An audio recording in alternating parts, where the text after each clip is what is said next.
Assalamualaikum warahmatullahi wabarakatuh.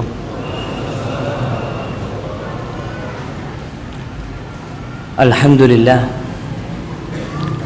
alladzi bi ni'matihi tatimmus salihat.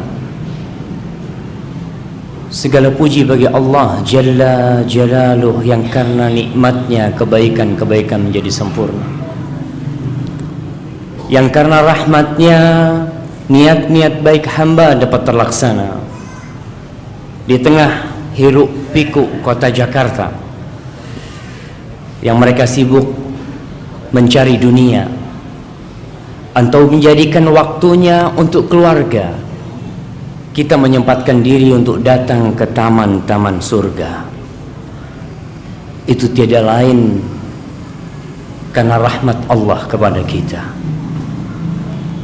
Maka sekali lagi tak ada yang pantas untuk dipuja dan dipuji kecuali Sang Pencipta. Dan kita dididik untuk selalu berucap Alhamdulillah dalam semua kondisi. Rasulullah sallallahu alaihi wasallam berucap Alhamdulillah. Allahumma salli wa sallim wa zid wa barik wa an'im ala abdika wa rasulika habibina wa nabiyina Muhammad.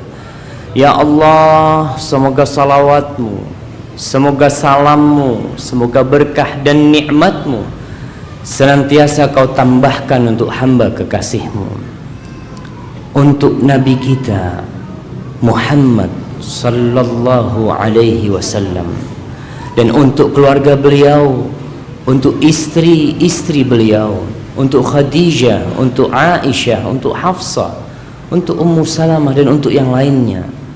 Dan semoga salawat itu bersambung untuk putra-putri Rasulullah sallallahu alaihi wasallam dan para sahabat Nabi yang mereka adalah orang-orang yang dicintai oleh Rasulullah sallallahu alaihi wasallam. Amma ba'd. Tanggal berapa hari ini?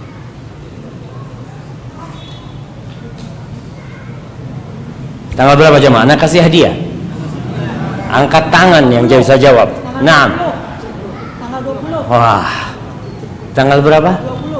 20. 20 apa? 20 Rabiul Awal. Tahunnya? 1436. Masya Allah. Betul jemaah? Hah? Betul atau salah? Betul tanggal 20. 20. Bukan 19. 19 Tadi pagi 19. Barakallahu fikum. Fadal, ana masih ngelihat di Nurul Iman. Tanggalannya masih tanggalan Masehi, mah. Jadi ikut tahun baru juga menurut Iman.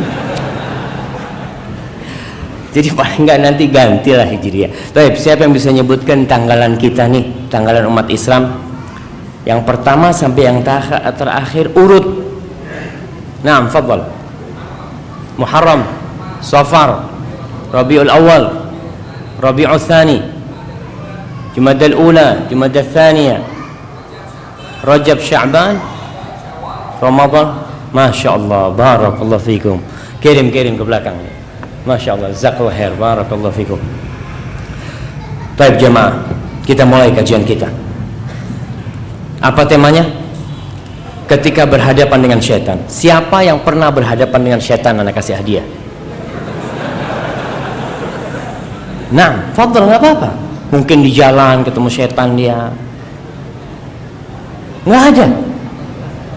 Jadi kita gimana kajiannya tentang berhadapan dengan syaitan? Nggak ada yang pernah berhadapan dengan syaitan. Kita hampir tiap, Masya Allah.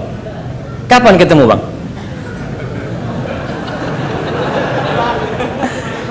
Kemarin malam. Masya Allah, nggak apa-apa, kasih hadiahnya.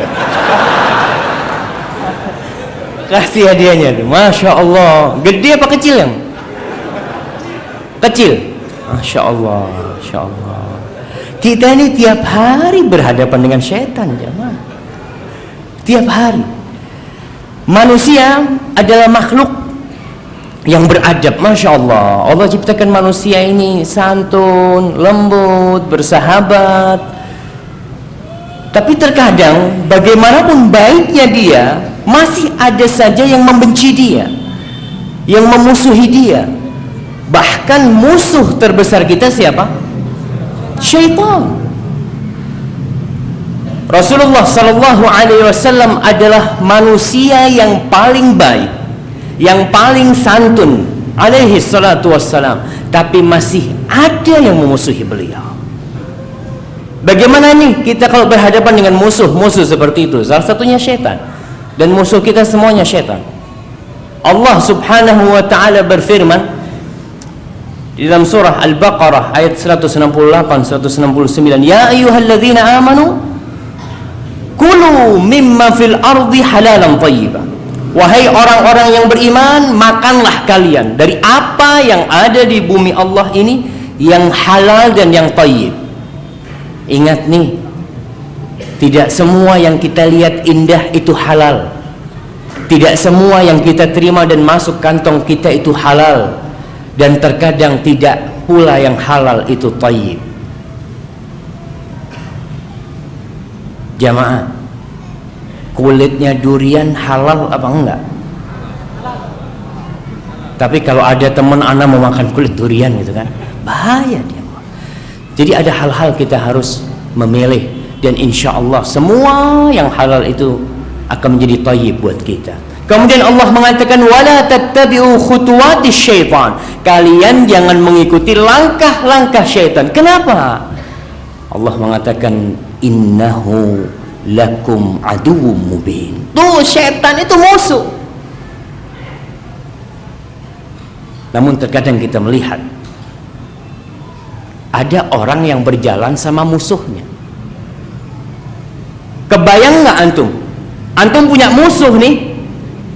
Rumahnya umpamanya di utara rumah antum. Ketika dia lewat depan rumah antum, antum akan masuk. Ini musuhnya, anda nggak mau berpapasan sama dia, anda nggak mau, karena merasa bermusuh. Tapi ada manusia yang menjadikan musuhnya teman, sohib, makan pakai tangan kiri, makan sama siapa? Sama syaitan. Dia makan gitu kan. Ente bermusuhan nggak sama syaitan? Oh, na'udzubillah, ana tiap hari baca a'udzubillah minasyaitonirrajim. Tapi ternyata dia ikut gayanya syaitan. Dan Allah mengatakan tentang syaitan ini, innama ya'murukum bis-su'i wal fahsya wa an taqulu 'ala Allahi ma la ta'lamun. Yang selalu dibisikkan oleh syaitan itu adalah keburukan, kekejian, dan agar engkau berkata sesuatu yang tidak kau kenali. Ini yang terakhir bahaya, jemaah. Berkaitan dengan orang mengatakan, berucap, berfatwa tentang sesuatu yang dia tidak punya ilmunya. Ini sangat berbahaya. Berapa banyak orang yang tersesat gara-gara fatwa. Orang ngomong, mencela, menjelek-jelekan tanpa punya ilmu. Maka dari itu tatkala kita hendak berbicara, hati-hati, jangan-jangan itu bisikan syaitan. Kita kalau nggak tahu, nggak punya ilmunya, bilang wallahu a'lam. Dan itu suatu keutamaan. Bahkan ulama-ulama terdahulu, masya Allah, dia itu selalu mewariskan kepada muridnya satu ilmu. Ilmu itu ucapan la adri, yang artinya aku nggak tahu. Terkadang seorang ketika di atas mimbar, ya, ketika menjadi seorang pendakwah, kemudian dia ditanya tentang sesuatu yang dia nggak tahu, dia malu mau ngomong nggak tahu. Entar jamaahnya kabur semua. Kalau anda ngomong nggak tahu, entar orang-orang ngomong nih ustadznya ilmunya kok cetek banget. Subhanallah jamaah. Tatkala kita menyampaikan agama Allah itu bukan karena kita mengharapkan orang-orang itu senang sama kita. Kita sampaikan. Dan kita bakal dimusuhin. Bakal dimusuhin sama manusia. Dan kita lihat Allah subhanahu wa ta'ala menjelaskan tentang para nabi. Dan mereka adalah orang-orang yang paling baik. Dan banyak musuhnya. Musuhnya itu setan semuanya. Tapi ada dua jenis. Sebelumnya, apa beda setan, iblis, jin? Nah, fadhal. Kalau iblis Allah hanya menciptakan satu. Dan itu adalah dari kalangan jin. Sedangkan jin Allah menciptakan hanya manusia dan jin. Jin yang bersifat menentang kepada Allah dan neraka Itu manusia yang bersifat menentang kepada Allah juga termasuk syaitan. Masya Allah, barakallahu fiik. Fadal. Nah, iya, iblis termasuk anggota dari jin. Dia salah satu dari jin, dan dia tercipta dari api seperti jin yang lainnya tercipta dari api. Adapun setan itu bisa jadi manusia, ada setan. Kita kalau melihat anak-anak yang bandel, kadang-kala keluar dari lidah kita apa? Setan nih. Nah, Allah menyebutkan hal itu. Pertanyaan selanjutnya, siapa istri iblis?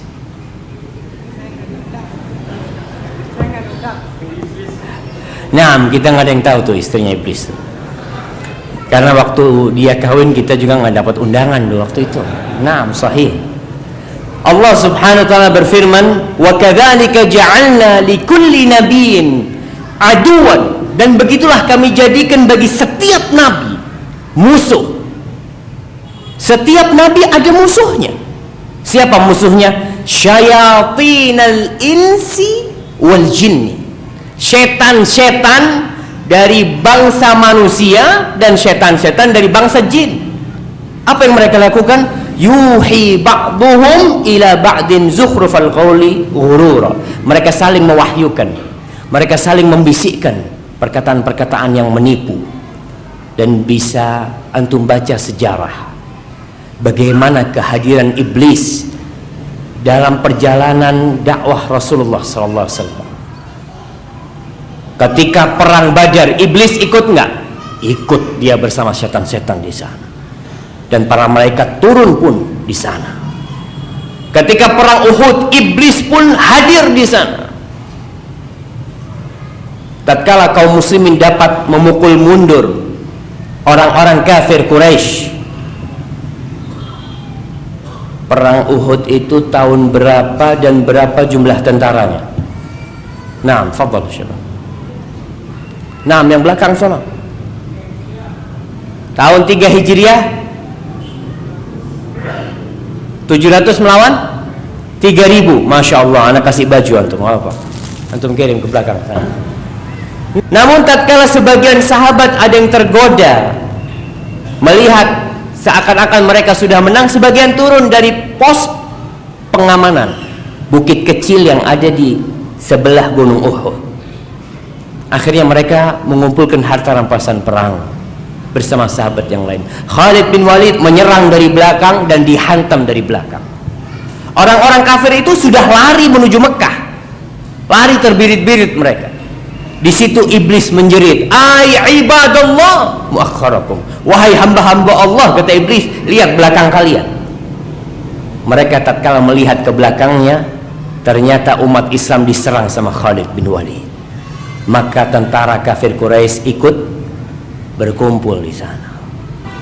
Ketika acara pembunuhan Rasulullah SAW, konspirasi untuk membunuh Rasulullah SAW, iblis hadir di sana. Ma'asyiral muslimin rahimakumullah. Jadi kita benar-benar memiliki musuh dari bangsa jin dan manusia. Bagaimana sikap kita menghadapi kalau yang musuhnya itu setan? Ada beberapa cara. Yang pertama, dari bangsa jin ya, setan yang dari bangsa jin. Kita akan bicara yang pertama dulu, baru kita akan masuk kepada yang kedua nanti. Kalau musuh kita itu setan manusia, setan yang kelihatan. Ada setan yang tidak kelihatan, ada setan yang nampak wujudnya. Kita selalu berjumpa dengan dia. Dan kalau antum bertakwa kepada Allah Subhanahu wa taala, tuh setan yang nggak kelihatan takut sama antum. Setan itu kalau berpapasan sama Umar bin Khattab cari jalan lain. Padahal Umar nggak kelihatan dengan setan, tapi setan yang kelihatan dia takut. Subhanallah. Itu keutamaan Umar bin Khattab radhiyallahu taala anhu. Cara yang pertama adalah sebagaimana tadi disampaikan, berta'awud, mengatakan a'udzu billahi minasyaitonir rajim. Allah mengatakan wa imma yanzaghannaka minasyaitani nazghun. Kalau kau tuh ada yang menggodamu, membisik-bisikkan yang buruk, yang mau menyesatkanmu, apa kata Allah? Fasta'id billah, maka kau berlindung kepada Allah Subhanahu wa taala. Setan ini dari api, tabiatnya kasar, membakar dia itu. Tidak ada cara yang bisa menaklukkan dia kecuali bertawud kepada Allah Subhanahu wa taala. Innahu huwas samiul alim.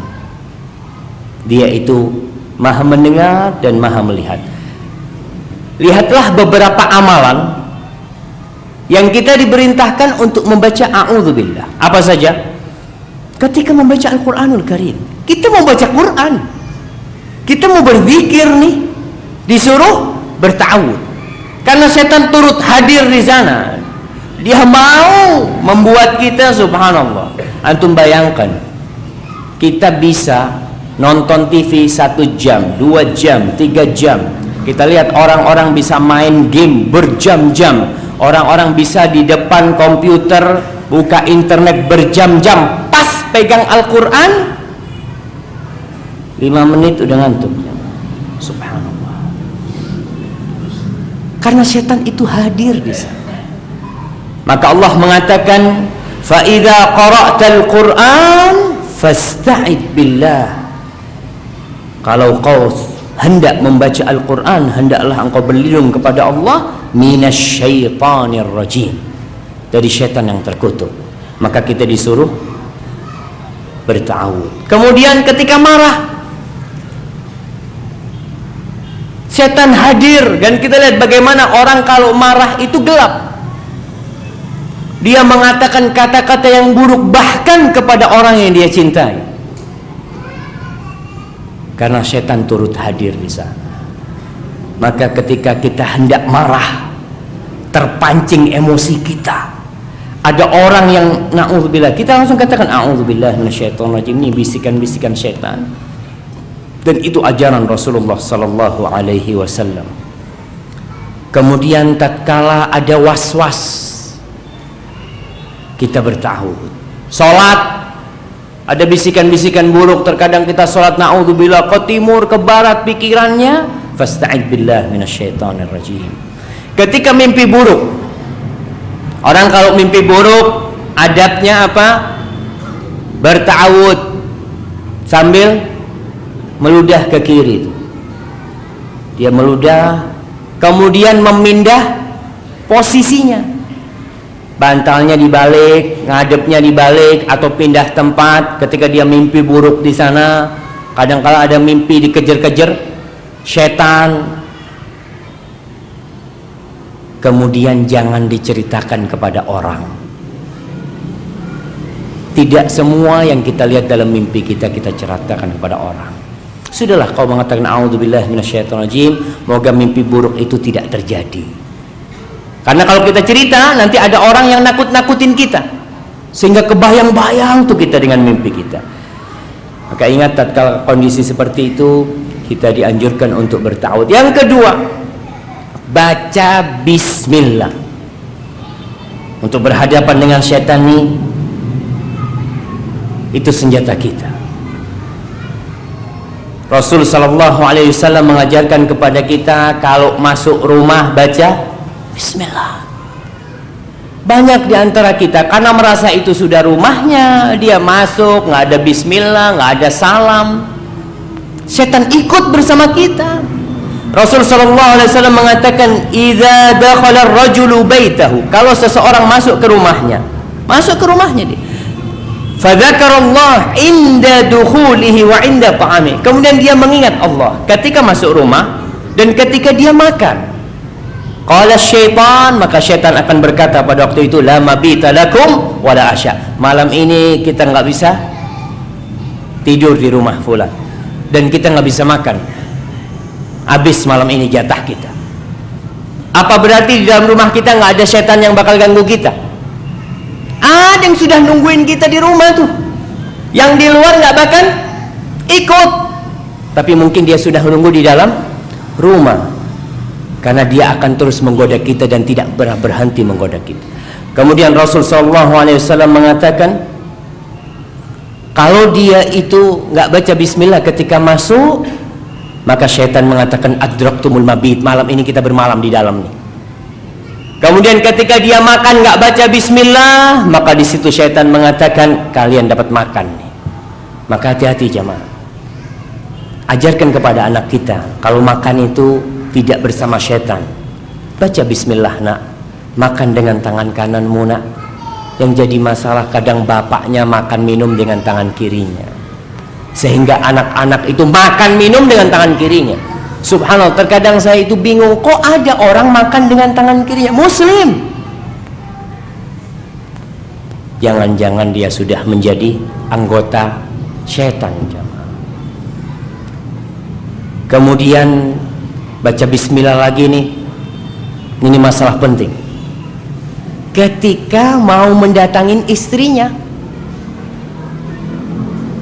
ada seorang ustadz ngomong nih, kenapa banyak anak-anak sekarang durhaka? Kenapa banyak anak-anak yang narkoba, yang nggak taat, yang nggak patuh sama orang tuanya? Kata seorang ustadz mengatakan, mungkin bapaknya ketika bikin tuh nggak baca bismillah, karena urusannya urusan sama setan ya.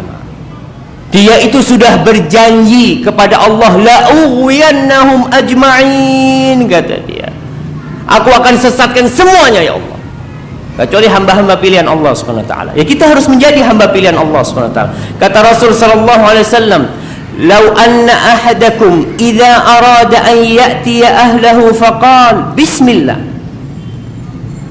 Ana mau tanya nih, yang udah nikah lama nih, mana nih? Masya Allah antum, Bang. Apa doanya kalau datangkan istri, Bang? Bismillahi tawakkaltu 'ala Allah.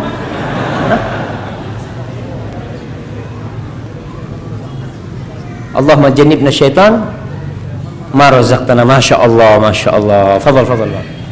Masya Allah. Alhamdulillah ada yang hafal jemaah. Ada yang hafal.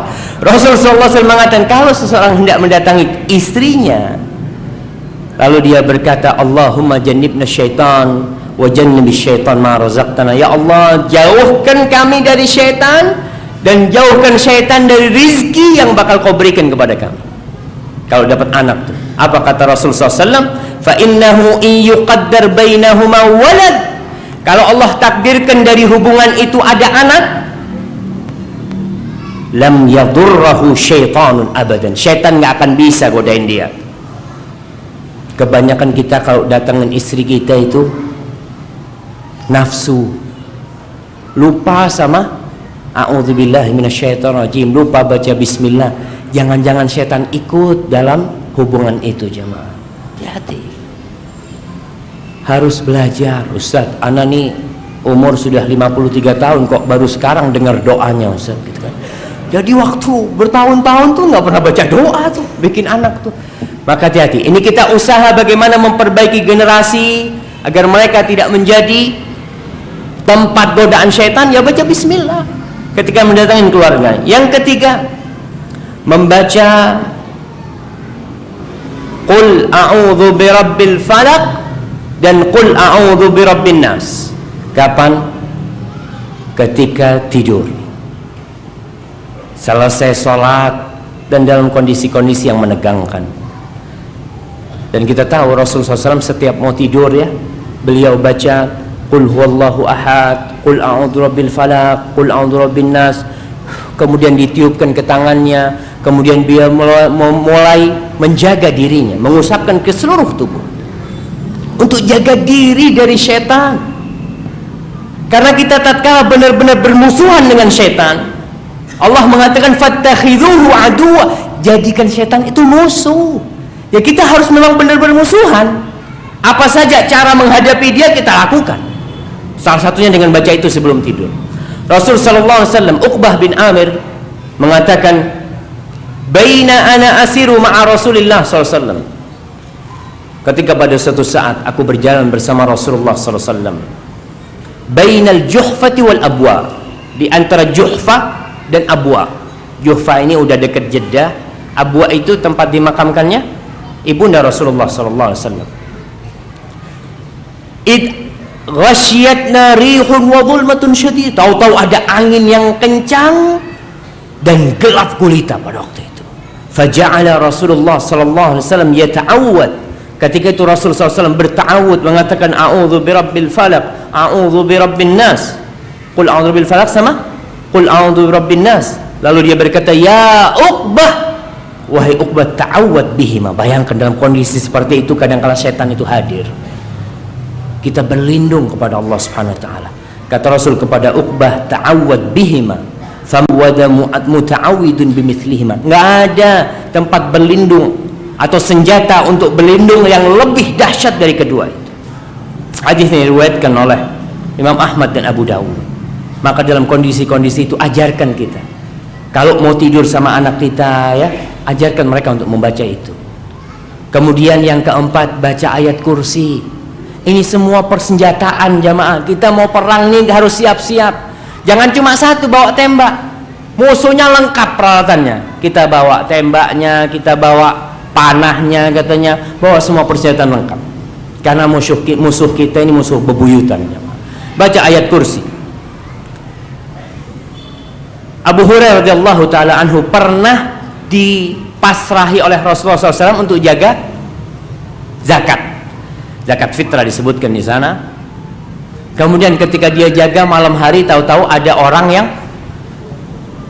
yang mencuri, ngambilin makanan itu. Ketangkap oleh Abu Hurairah. Ketika ditangkap oleh Abu Hurairah radhiyallahu taala, dia mengatakan, tolong aku, keluargaku miskin, nggak bisa makan, lepaskan aku. Abu Hurairah kesian. Ya udahlah, mungkin dia benar-benar orang yang membutuhkan. Dilepas. Ana minum dulu jamaah, ya. Bismillah.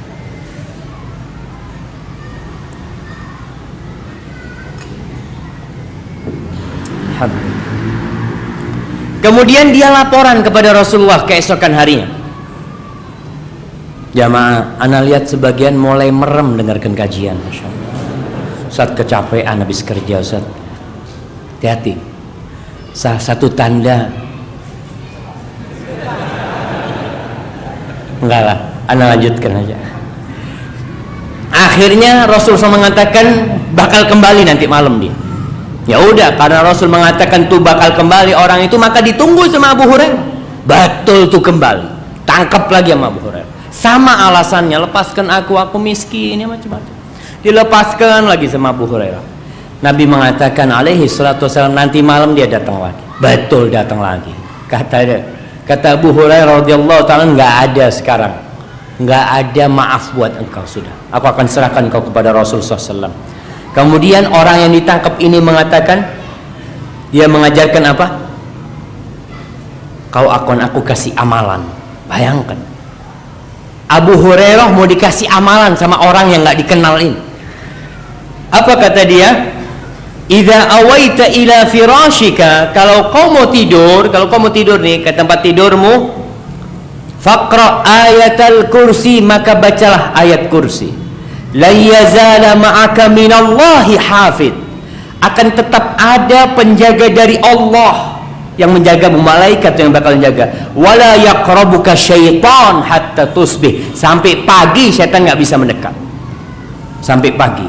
Wah, dapat amalannya Abu Hurairah. Ya udah, dilepas. Amalan itu ditanyakan kepada Rasulullah SAW, katanya, apa kata Rasulullah SAW? Sadaqaka wa huwa kadzub. Yang dia sampaikan itu benar, tapi dia itu pembohong. Dzaka syaitan. Yang datang tuh tiap malam tuh setan, kata Rasulullah SAW.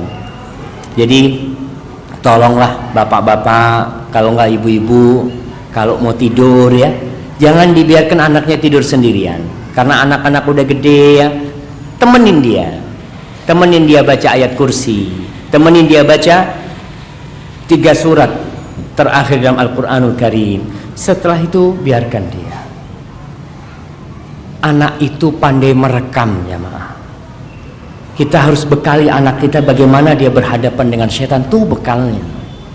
Insya Allah dengan itu anak kita akan tumbuh menjadi anak-anak yang saleh. Yang kelima, membaca 2 ayat terakhir di surat Al-Baqarah. Amanar rasulu bima unzila ilaihi min rabbihi wal mu'minun, sampai akhir. Baca itu.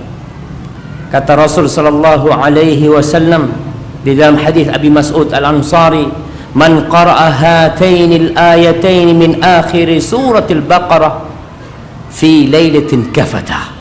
Barang siapa yang membaca 2 ayat ini di malam hari, 2 ayat akhir surat Al-Baqarah ini, maka itu cukup buat dia. Dia akan dijaga oleh Allah Subhanahu wa taala, akan terlindungi dia dengan apa yang dia baca. Maka tambahkan ini yang kita baca. Ustaz, anak udah tua Ustaz, nggak hafal Ustaz. Usahakan untuk menghafal, karena godaan setan itu besar jemaah. Banyak kita terjerumus ke dalam kemaksiatan, melakukan dosa-dosa, gara-gara kita nggak pernah membentengi diri kita dari setan. Kita kalau hidup kita itu diisi dengan bismillah, dengan a'udzubillah, dengan ayat Al-Quran, tatkala ada dorongan-dorongan untuk melakukan kemaksiatan, itu akan menghalangi kita. Paling tidak kita punya pegangan, setan nggak bisa bergerak. Maka baca itu. Yang belum hafal, hafal ini. Sekarang ini sarana untuk menghafal udah mudah sekali ya. Minta tolong sama temen, tolong kau bacain, yang punya HP, rekam. Berapa menit? 1 menit mungkin udah. Setiap mau tidur dia dengarkan, sambil diikuti. Terus insya Allah seminggu 2 minggu akan hafal. Bagi yang belum hafal, tapi insya Allah jamaah Masjid Nurul Iman ini kalau melihat wajahnya, insya Allah orang-orang yang hafid, karena itu persiapan kita jamaah. Yang keenam, baca surat Al-Baqarah. Baca surat Al-Baqarah. Kata Rasul sallallahu alaihi wasallam dalam hadis riwayatkan Imam Muslim, la taj'alu buyutakum maqabir. Jangan jadikan rumah kalian itu kuburan. Gimana tuh? Orang-orang yang menjadikan rumahnya kuburan, mereka adalah orang-orang yang ngajinya cuma di masjid. Anak ngaji Ustaz di masjid, sholat anak di masjid. Jangan dijadikan kuburan. Ke rumah cuma buat tidur. Rasul sallallahu alaihi wasallam mengatakan, khairu salatir rajuli fi baitihi illa al-maktubah. Sebaik-baiknya sholat seorang lelaki itu di mana? Di rumahnya, kecuali yang 5 waktu. Jadi kalau sholat qobliyah usahakan di rumah, sholat duha di rumah, ba'diyah di rumah, kemudian witir di rumah. Ada orang yang borongan semuanya, ba'diyah witirnya di masjid semuanya sudah. Sampai rumah Anda tinggal tidur Ustaz. Ya jadi kuburan tuh rumahnya. Karena apa? Terkadang istri kita ini dalam kondisi datang bulan nggak sholat. Jadi di rumah kita seminggu nggak ada sholat. Kalau kita semua sholatnya di masjid, maka jangan jadikan kuburan rumah kita. Jadi usahakan habis sholat ke masjid, ba'diyahnya di rumah. Apalagi yang punya anak ya, usahakan tuh bapak tuh, karena terkadang anak itu bingung ngelihat ibunya nggak sholat. Dia, ibu kok nggak sholat? Biasanya sholat. Tapi kalau ada bapaknya yang sholat, si anak akan terlupakan dengan ibunya. Mungkin anak kecil itu akan ikut sholat di samping bapaknya, yang perempuan, yang laki, maka ingatin sholat. Membaca surat Al-Baqarah ini, kata Rasul sallallahu alaihi wasallam, jangan jadikan rumah kalian kuburan. Inna syaitana yanfiru minal baitil ladzi tuqra'u fihi suratul Baqarah. Rawahu Muslim. Setan itu kabur dari rumah yang dibacakan surat Al-Baqarah. Usahakan ada rumah-rumah yang katanya ada penunggunya, ada jinnya. Ada. Sebagian setan itu hadir di rumah kita, tinggal di sana. Apalagi rumah kosong dulunya, dia tinggal di situ. Baca Al-Baqarah. Ada sebagian orang yang ngundang orang baca surat di rumahnya, baca Quran di rumah. Yang punya rumah makan di warung. Oh, udah selesai baca, nih kasih duit gitu kan, makasih. Akhirnya ketika orang-orang pada pulang, setannya ngeliat tuh, nah ini udah nggak ada yang baca tuh. Kita nih seharusnya ingin keselamatan diri kita, ikut baca. Kita mungkin tadarus, kita kalau baca sendiri Ustaz, kalau baca sendiri anak berat Ustaz, Al-Baqarah ini boleh sama istrinya, boleh tadarus sambil diperbaiki tajwidnya, baca bareng, subhanallah, agar rumah kita selamat jamaah dari setan, agar kita tidak tidur bersama setan di rumah kita itu. Yang ketujuh, banyak-banyak berzikir dengan membaca Al-Quran, dengan membaca subhanallah walhamdulillah wa la ilaha illallah wallahu akbar. Apa ajalah zikir-zikir kita baca. Kata Rasul sallallahu alaihi wasallam dalam hadis riwayat Imam Bukhari dan Muslim, "Man qala la ilaha illallah wahdahu la syarika lahu, lahul mulku wa lahul hamdu wa huwa ala kulli syai'in qadir fi yaumin mi'ata marrah." Barang siapa yang membaca la ilaha illallah wahdahu la syarika lah, lahul mulku wa lahul hamdu wa huwa ala kulli syai'in qadir 100 kali. Di pagi harinya dia baca 100 kali. Apa kata Rasul sallallahu alaihi wasallam? Kanat lahu adla asyra riqab. Dia akan mendapatkan pahala seakan-akan membebaskan 10 budak. Pahala membebaskan 10 budak. Bayangkan kita kalau membebaskan budak itu insyaallah dengan setiap sendi-sendi dia, organ-organ dia, Allah akan membebaskan tubuh kita dari api neraka dengan izin Allah Subhanahu wa taala. Kita baca itu 10 budak kita bebaskan. Wa kutiba lahu mi'atu hasanah, 100 kebaikan akan dicatat untuk dia. Wa muhiyat anhu mi'atu sayyi'ah, 100 dosa dihapuskan dengan membaca itu. Dan yang jadi tambahan, wa kanat lahu hirzan minasyaitan, itu bacaan akan menjadi benteng buat dia dari syaitan. Kehidupan Jakarta kehidupan yang sangat menakutkan jamaah. Makanya ketika antum mau keluar rumah ya pagi hari, selesai umpamanya sholat subuh, masuk rumahnya sebelum berangkat kerja baca tuh, hitung 100 kali. Ngitungnya pakai tangan atau pakai tasbih? Usahakan pakai tangan, walaupun ada yang mengatakan boleh pakai tasbih sebagian ulama, tapi usahakan pakai tangan karena Rasulullah SAW menggunakan tangannya, dan menggunakan tangan itu salah satu obat pikun. Obat pikun. Kenapa? Orang yang menggunakan tasbih itu tidak pernah menghitung, otaknya itu nggak dibikin bekerja, diam aja otaknya. Dia cuma jalan, oh selesai udah. Pokoknya sampai pentolan selesai. Selesai, betul. Akhirnya orang-orang tua itu kesian. Orang-orang yang pikir untuk usahakan jangan menggunakan tasbih. Kita akan menghitung. Subhanallah, mau subhanallah, subhanallah, subhanallah, subhanallah, atau mau pakai ruas-ruas jari, kita akan menghitung. Karena kalau kita lupa, hilang hitungannya. Dan kita bingung udah berapa nih. Tapi kalau kita tasbih, terkadang tasbihnya jalan, dia di sana. Zikirnya jalan, pakai pikirannya nggak jalan. Ininya jalan, dia mikir macam-macam. Ya usahakan ketika berzikir itu kita mencontoh Rasulullah SAW dengan tangan kita membaca la ilaha illallah wahdahu la syarikalah 100 kali. Boleh nggak lebih? Berapa? Sampai berapa? Bebas jamaah. Rasul SAW mengatakan dia akan dijaga dari pagi sampai sore. Berarti sore itu kita harus baca lagi, karena penjagaan itu sudah selesai. Walam ya'ti ahadun bi afdal mimma jaa illa rajulun amil aktsar minhu. Dan tidak ada yang akan mendapatkan pahala lebih afdal dari amalan orang itu kecuali yang bacanya lebih banyak. Berapa bacanya? 200, 250, 1000. Boleh nggak 1000? Boleh jamaah. Dan sekali lagi usahakan kita itu istiqomah. Jangan cuma sehari, anak baca sehari, setahun nggak baca, pulang dari kajian ini, oh iya Ustaz lupa, Ustaz baca lagi. Usahakan kita istiqomah jamaah. Dan istiqomah itu kita harus pinta sama Allah. Doa yang diajarkan kepada Mu'adz bin Jabal oleh Rasulullah SAW apa? Di akhir salat, selesai salat, Allahumma a'inni ala dzikrika wa syukrika wa husni ibadatik. Ya Allah, bantulah aku ya Allah agar senantiasa berzikir, agar senantiasa mengingatmu, wa syukrika, dan agar aku pandai mensyukurimu, wa husni ibadatika, dan agar aku beribadah baik kepadamu. Yang ke-8,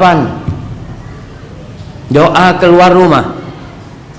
Ada 2 doa keluar rumah. Siapa yang hafal? Anak kasih baju. Ya, masya Allah. Kayaknya yang di situ tuh. Nah, fadhal. Nah, Bismillah tawakkaltu ala Allah la haula wala quwata illa billah. Itu 1. Yang kedua, panjang, nggak pernah dibaca gitu kan? Nggak apa-apa, kasih hadiahnya. Barakallahu fikum. Jazakallahu khair. Baca, hafalin. Kita tiap hari keluar rumah. Rasul sallallahu alaihi wasallam di dalam hadis Anas bin Malik radhiyallahu taala anhu, "Idza kharaja ar-rajulu min baiti faqala bismillah tawakkaltu 'ala Allah la haula wala quwwata illa bajatu bismillah tawakkaltu 'ala Allah la haula wala quwwata illa billah." Insyaallah akan dijaga. Doa yang lain, Allahumma inni a'udzubika an adilla au udalla au azilla au uzalla au adlima au udlama au ajhala au yajhal alayya. Kalau kita baca tuh doa yang diajarkan Nabi, setan itu nggak bisa apa-apa. Sampai dikatakan fayuqalu hina idin hudita wa kufita wuqita. Kau sudah dikasih petunjuk, kau sudah dijaga, kau sudah dicukupin. Tuh anak kita kalau mau berangkat keluar rumah, kita nggak tahu anak kita di sekolah bakal ketemu siapa, di jalan bakal ketemu siapa, kita nggak tahu. Orang tua nggak bisa mengawasin anaknya 24 jam. Maka ketika anaknya mau berangkat sekolah, nak baca dulu nak, baca dulu nak. Ibu takut nak, baca, suruh baca dia, nanti akan terbiasa. Sampai anak kita yang kecil pun, yang TK, tapi biasanya kalau anak TK memang hafal. Kalau yang SD udah lupa semua biasanya. Maka kita ajarkan. Mungkin itu yang bisa kita berikan kepada dia agar menyelamatkan dia dari godaan syaitan. Suruh bacaan ya, kemudian silahkan berangkat. Kita akan bertawakal kepada Allah. Kemudian Rasul mengatakan, fayaqulu lahu, ada nanti perjumpaan syaitan dengan syaitan lain. Syaitan ini berteman juga, punya sohib. Dia ketika berjumpa, maka dia mengatakan, gimana nih sama orang nih yang udah dijaga, yang udah dicukupin, yang udah dikasih petunjuk. Ya udah nggak bisa apa-apa. Hadis diriwayatkan oleh Abu Daud dan Tirmidzi. Dan ingat, tiap hari dibaca jemaah. Mau masuk rumah baca bismillah, mau keluar rumah baca bismillah juga. Yang ke-9, doa kalau singgah ke sebuah tempat. Kita kalau singgah di sebuah tempat, terkadang ada orang yang kerasukan setan. Masuk ke situ tahu-tahu kerasukan setan, nggak baca doa. Rasul sallallahu alaihi wasallam mengajarkan kepada kita sebuah doa yang diriwayatkan oleh Khawlah bintu Hakim As-Sulamiyah, seorang sahabat wanita. Dia mengatakan, sami'tu Rasulullah sallallahu alaihi wasallam yaqul, aku mendengar Rasulullah sallallahu alaihi wasallam bersabda, idza nazala ahadukum manzilan falyaqul, kalau ada seseorang yang tinggal di suatu tempat, yang singgah di sebuah, dia mungkin di lembah atau di mana, falyaqul, hendaklah dia mengatakan apa doanya? Masya Allah, ana mau kasih yang di luar. Nah, yang keras nggak dengar mah, berdiri antum di sana. Tunggu tuh, ya. Masya Allah, ini nih, kirim ke belakang situ. A'udzu bikalimatillahi tammat min syarri ma khalaq. Apa kata Rasulullah? Lam yadurruhu syai' hatta yartahil minhu. Nggak akan ada yang bisa membahayakan dia sampai dia meninggalkan tempat itu. Diriwayatkan Imam Muslim. Jadi nggak perlu ada sesajen-sesajen. Iya, kita lihat orang-orang di kampung itu kalau tinggal di sebuah tempat, dia minta keamanan dari penunggunya katanya. Kita lihat bagaimana media merekam acara-acara di Gunung Kidul, di Gunung mana lagi? Gunung Merapi. Ketika ada masalah, apa yang mereka lakukan? Mereka memberikan sesaji. Kok nggak minta sama Allah sih? Itu setan dan jin ciptaan Allah. Kalau Allah mau bikin mati-mati tuh. Tapi memang setan itu jin ya. Setan yang nggak kelihatan dari bangsa jin. Mereka telah menceritakan, wa annahu kana rijalun minal insi ya'udzuna birijalin minal jinni fazaduhum rahaqa. Kata Allah menceritakan tentang kisah jin yang masuk Islam. Dia menceritakan ada di antara kelompok-kelompok manusia itu yang dia itu berlindung kepada kelompok-kelompok dari bangsa jin, maka ditambah ketakutan mereka. Ketika nggak ada sesajen, tabrakan dibikin sama dia. Memang kadangkala kita lihat di sebuah tempat, katanya di perempatan umpamanya ya, sering terjadi tabrakan, sering muncul apa? Gunduru. Ada yang lewat, kadangkala perempuan, kadangkala apa. Siapa mereka? Jin. Apa kita datang bikin sesajen minta pertolongan sama jin? Na'udzubillah min dzalik. Ini termasuk penghambaan kepada selain Allah Subhanahu wa taala. Kalau meminta tolong kepada Allah Subhanahu wa taala. Kau butuh pertolongan, memintalah kepada yang bisa memberikan pertolongan. Maka baca a'udzu bikalimatillahi tamma min syarri ma khalaq. Yang ke-10, kalau menguap itu ditahan. Menguap apalagi waktu sholat, kalau nggak kuat nahan, tutup dengan tangan. Apa kata Rasul sallallahu alaihi wasallam dalam hadis riwayat Muslim, idza tatha'aba ahadukum fis shalah falyakzim mastata' fa inna syaitana yadkhul. Kata Rasul SAW, kalau seseorang kalian sholat kemudian menguap, tahan semampu dia, karena setan sedang masuk ke sana. Setan itu yajri min ibni Adam majrad dam. Setan itu mengalir ikut aliran darah, kata Rasul SAW. Jamaah. Maka kita benar-benar harus bagaimana mempersempit gerak setan itu. Jadi semampu kita tahan, kalau nggak mampu ditutup dengan tangannya. Kemudian yang keberapa? Ke-11, bersihkan rumah dari gambar-gambar yang bernyawa, dari patung-patung ya, yang sekarang orang-orang kadangkala kesukaannya itu koleksi patung-patung macam-macam. Na'udzubillah. Malaikat itu tidak masuk di rumah yang ada gambar-gambar bernyawa dan patung-patung itu. La tadkhul malaika fihi baitan fihi tamathil au tasawir. Rawahu Muslim. Malaikat tidak masuk di rumah yang ada patung-patung dan gambar-gambar bernyawa. Maka usahakan kita menghilangkan. Ustaz, ana senang Ustaz sama patung-patung kecil-kecil koleksi, ana nggak menyembah dia. Orang kan kadang berpikir, Ustaz, yang haram kan kalau ana minta sama patung itu. Para jamaah, hadis ini disampaikan oleh Rasul kepada siapa? Kepada generasi terbaik dari umat ini, kepada mereka yang tauhidnya jangan ditanya. Hadis ini disampaikan oleh Rasul kepada Abu Bakar As-Siddiq, kepada Umar bin Khattab, kepada para sahabat yang di Masjid Nabawi di sana. Maka kita harus lebih takut. Nah, kita harus lebih takut. Jangan-jangan malaikat nggak masuk. Sebagian pelaku dosa mengatakan, ana pasang gambar-gambar memang supaya malaikat nggak masuk. Ada orang seperti itu. Yang nggak masuk itu malaikat rahmat. Kalau malaikat azab yang mencatat amalan, masuk terus dia itu.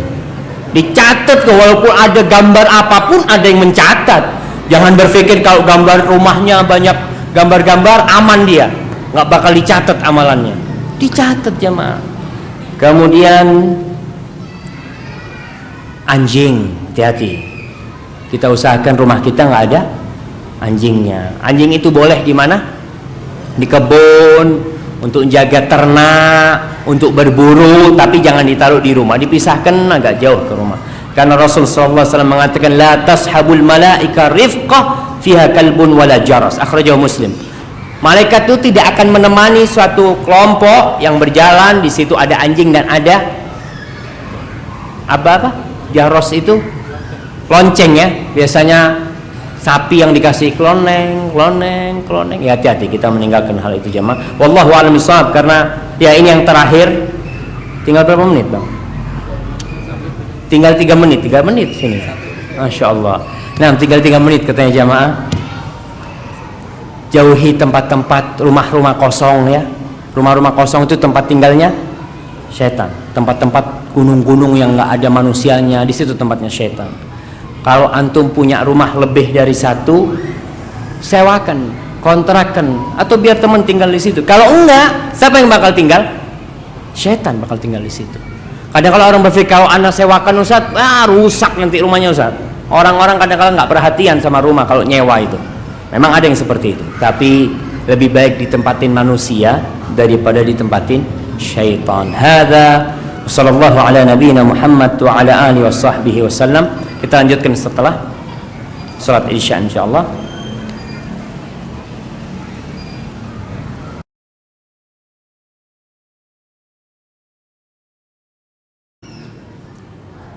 Alhamdulillah wassalatu wassalamu ala rasulillah wa ala alihi wa ashabihi wa man wala, amma ba'd.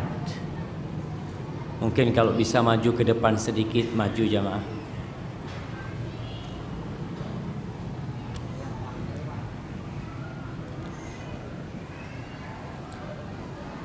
Tadi kita sudah membicarakan bagaimana cara berhadapan dengan syaitan, melindungi diri kita dari syaitan dan keluarga kita. Bagaimana kalau syaitannya ini dari bangsa manusia? Syaitannya ini pakai kopiah, pakai baju koko, Masya Allah. Gimana? Allah subhanahu wa ta'ala telah menjelaskan semua yang dibutuhkan oleh manusia dalam Al-Quranul Karim, dan dicontohkan oleh Rasulullah sallallahu alaihi wasallam di surat Al-A'raf ayat 199 sampai 200. Kemudian surat Al-Mu'minun ayat 96 97. Kemudian surat Fussilat ayat 34 sampai 36. Ini 3 tempat di dalam Al-Quran Karim yang menjelaskan kepada kita bagaimana cara menghadapi syaitan dari bangsa jin atau dari bangsa manusia. Adapun kalau dia itu dari bangsa manusia, Allah subhanahu wa ta'ala mengatakan khudhil afwa wa'mur bil urfi wa'arid anil jahilin. Kata Allah, maafkan. Kalau ada setan dari manusia yang menggodamu, yang menyakitimu, yang mencelamu, maafkan. Khudhil afwa wa'mur bil urfi, menyuruhlah kepada kebaikan. Kemudian wa'arid anil jahilin. Ada orang-orang yang dimaafkan tapi tambah jadi. Wa'arid anil jahilin, jangan diladeni. Kalau setannya dari bangsa manusia, jangan diladeni, maafkan malah. Jadi kalau ada orang yang umpamanya dia mencela kita, menjelek-jelekan kita, bagaimana sikap kita? Maafkan dia. Terkadang ada orang datang kepada kita, dia itu melaporkan tentang si fulan yang ngomongin kita. Tuh, anak tadi duduk sama fulan itu ngomong kalau ente itu ini, itu, macam-macam. Yang mana yang setan jemaah? Tuh yang bawa berita nih, hadza namam. Maka kita ketika mendapatkan orang seperti itu, kita katakan ittaqillah, kau bertakwalah kepada Allah Subhanahu wa taala. Nih hadiah buat temanku itu. Kasihkan hadiah. Jangan diladenin jamaah. Kalau kita meladeni, ada orang mencela kita, dia mengatakan kau ini A. Kalau kita ladenin, kita akan ngomong apa? Kau itu A, B, C, D, E. Dia balas lagi sampai Z, udah habis, tinggal tangan. Itu kalau setannya dari bangsa manusia, kita disuruh untuk tidak meladeni dia, bahkan memaafkan dia. Di surat Al-Mu'minun Allah mengatakan idfa' billati hiya ahsan, balaslah dia dengan yang lebih baik. As-sayyi'ah, keburukan yang kita terima dari setan dari bangsa manusia, jangan dibalas dengan keburukan. Orang yang menyenggol kita jangan disenggol. Dia nyenggol kita, kita katakan maaf, afwan gitu ya, minta maaf, mungkin anak nggak sengaja atau gimana.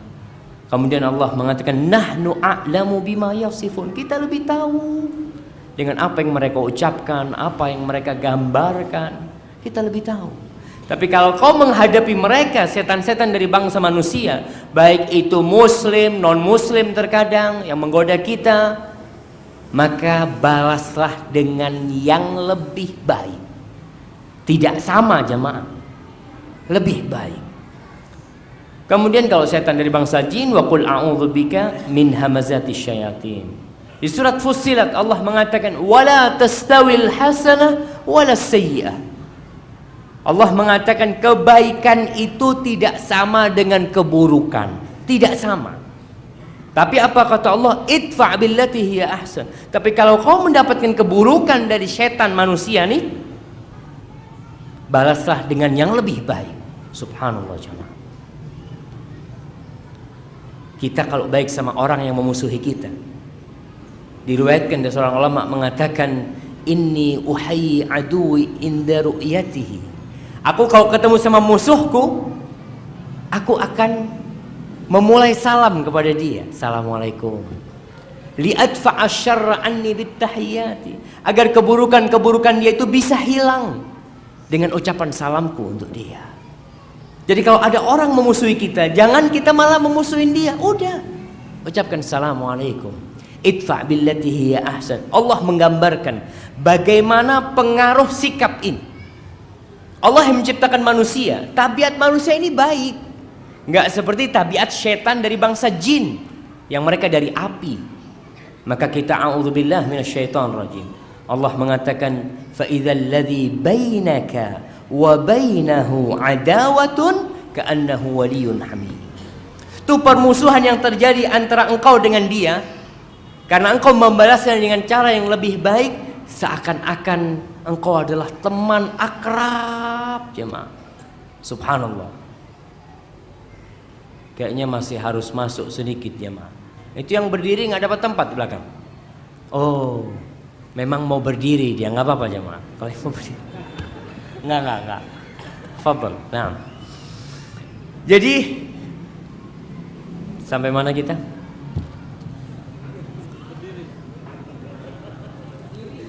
Naam.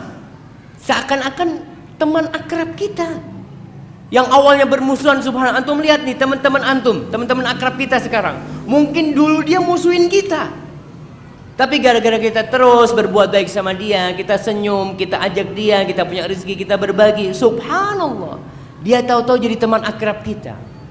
Ahsin ilan nasi tasta'bid qulubahum la talama malakal insana ihsanu. Berbuat baiklah kau kepada manusia itu. Orang berbuat buruk, kau berbuat baik. Kebaikan itu akan membuat orang jahat jadi baik. Kita akan pegang dia ketika kita berbuat baik terus sama dia. Mau nggak mau tabiatnya itu akan kembali asal. Dia memang orang baik manusia ini. Subhanallah. Kullu mauludin yuladu 'alal fitrah. Semua diciptakan, dilahirkan di atas fitrah. Tapi yang jadi masalah nggak gampang. Masa ada orang mencerca kita, mencela kita, kita kasih hadiah? Ini benar-benar butuh perjuangan. Kata Allah Subhanahu wa ta'ala, "Wa ma yulaqqaha illa alladzina sabaru." Yang bisa melakukan ini nih, yang bisa mendapatkan taufik dari Allah adalah orang-orang yang bersabar saja. Wa ma yulaqqaha illa dzu hadzin 'adzim. Yang bisa mendapatkan sikap ini jamaah adalah orang-orang yang mendapatkan keberuntungan yang besar.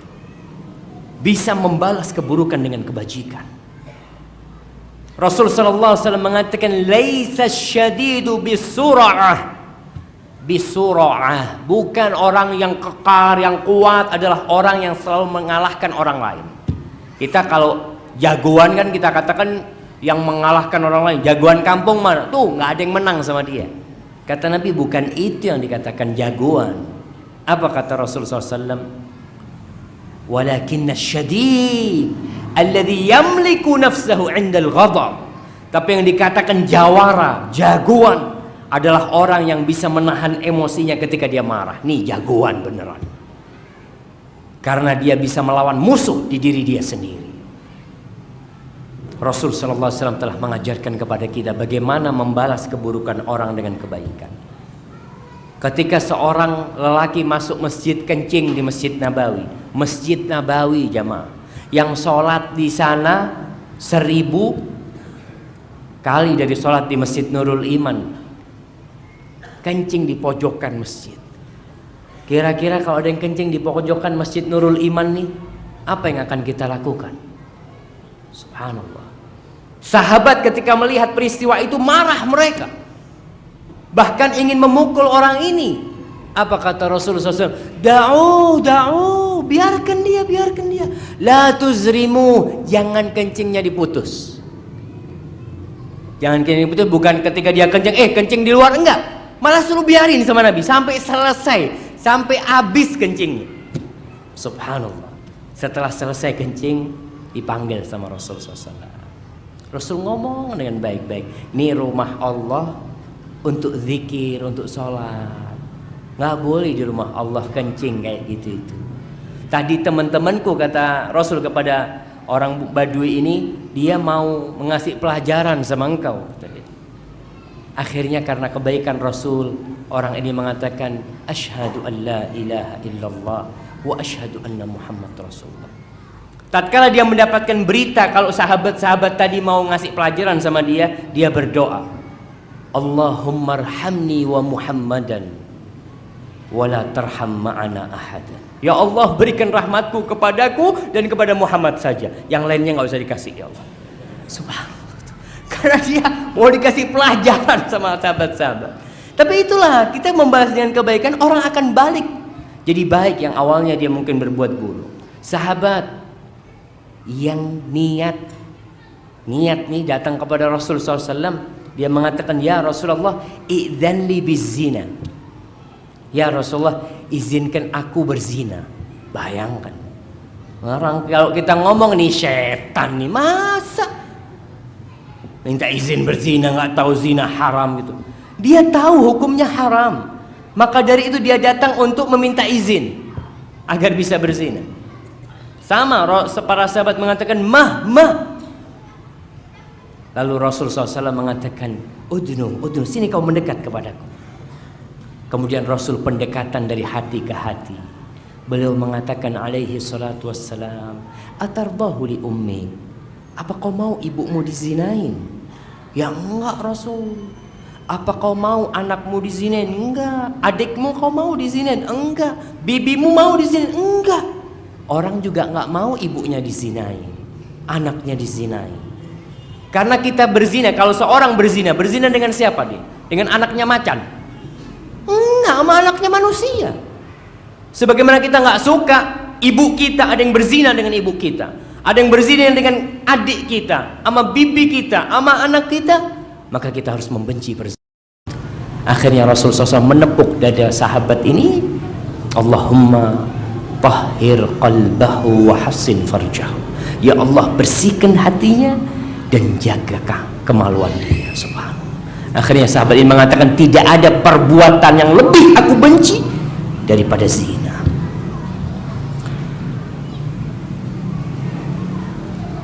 Udah habis ya mah. Tapi yang terakhir nih, kisah Thumamah. Thumamah ini salah seorang pemuka orang-orang kafir yang benci dengan Rasul sallallahu alaihi wasallam.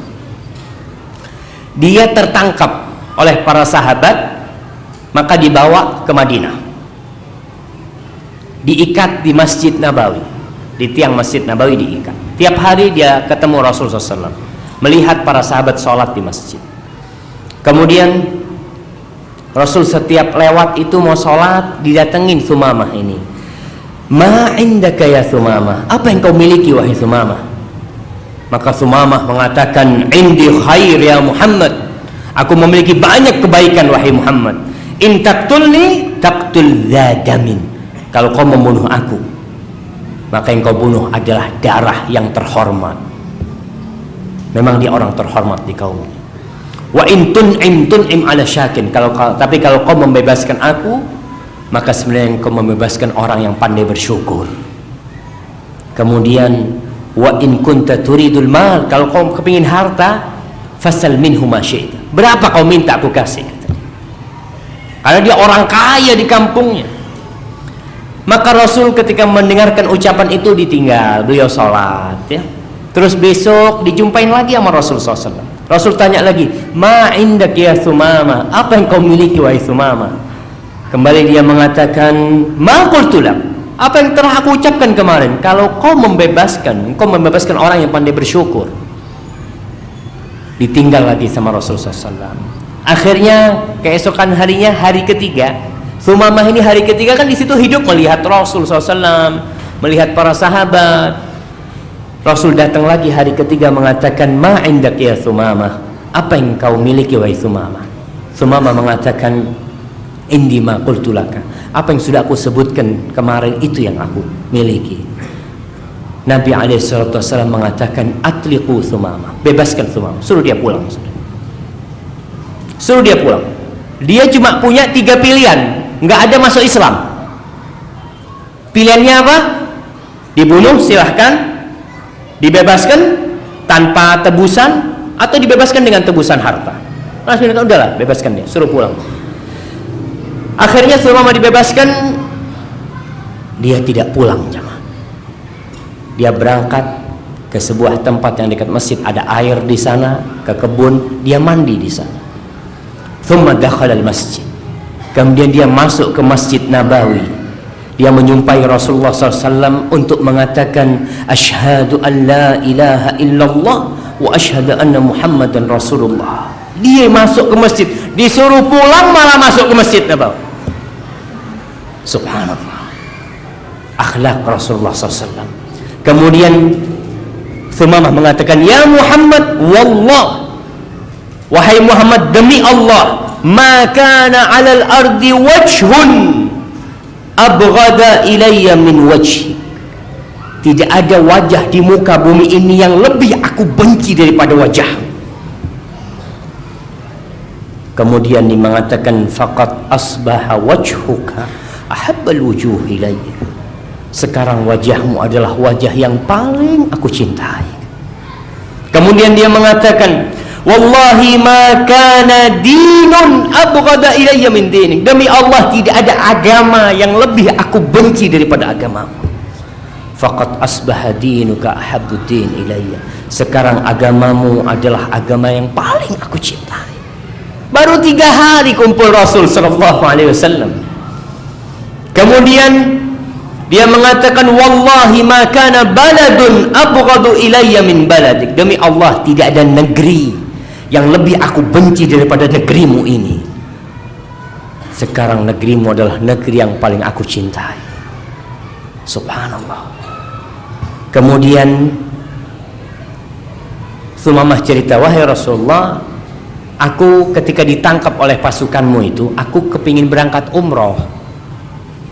Orang-orang Arab berangkat umroh mereka di atas agama Nabi Ibrahim sudah bercampur dengan kesyirikan. Tapi dia Utsman mengatakan, aku waktu itu mau berangkat umroh tapi ditangkap sama pasukanmu. Famadza tara? Terus pendapatmu gimana? Apa aku umroh atau balik ke negerinya? Rasul memberikan kabar gembira kepada dia, lalu mengatakan, berangkatlah kau umroh. Berangkat umroh Thumamah. Kita lihat sikap dia bagaimana bisa berubah dari yang sangat membenci menjadi sangat mencintai Rasul sallallahu alaihi wasallam. Ketika sampai kota Mekah, orang-orang Mekah sudah mendengar keislaman Thumamah. Kenapa kok mereka mendengar? Karena Thumamah ini tokoh utama di masyarakatnya, pemimpin di masyarakatnya Thumamah. Jadi kalau orang seperti itu masuk Islam, maka beritanya akan cepat tersebar. Orang-orang kafir mengatakan kepada Thumamah, sabaud, kau murtad kau dari agama. Apa kata Thumamah? La, aku enggak murtad, walakin aslamtu ma'a Muhammadin Rasulillah sallallahu alaihi wasallam. Tapi aku masuk Islam bersama Muhammad sallallahu alaihi wasallam.